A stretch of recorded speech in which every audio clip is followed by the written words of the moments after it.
تم میں ہر کوئی ایک دوسرے کا دشمن ہے اور تمہارے لیے زمین میں ایک وقت تک ٹھہرنا اور نفع اٹھانا ہے۔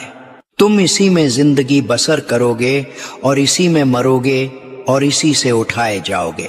پھر آدم نے اپنے رب سے کچھ کلمات سیکھ لیے تو اللہ نے اس کی توبہ قبول کر لی۔ بے شک وہ بہت توبہ قبول کرنے والا بڑا مہربان ہے۔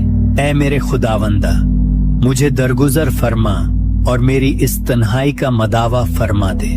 اور یوں کئی سالوں کی تنہائی، توبہ، عبادت اور دعا کے بعد اللہ نے آدم علیہ السلام اور ان کی زوجہ حوا کو ایک دوسرے سے ملا دیا۔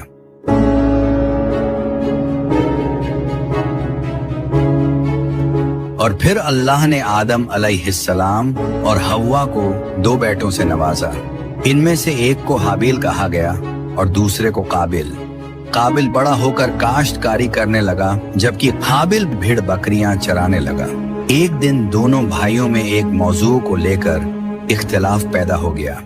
تمہیں میری بات ماننی ہی ہوگی، یہ میرا حق ہے۔ اے میرے بھائی، ہم دونوں قربانی کا بندوبست کرتے ہیں۔ جس کی قربانی کو اللہ قبول کرے گا اس کی بات مان لی جائے گی۔ تمہارا اس بارے میں کیا خیال ہے؟ ہاں ٹھیک ہے، مجھے یہ منظور ہے۔ اور انہیں آدم کے دو بیٹوں کا واقعہ سناؤ جو بالکل سچا واقعہ ہے۔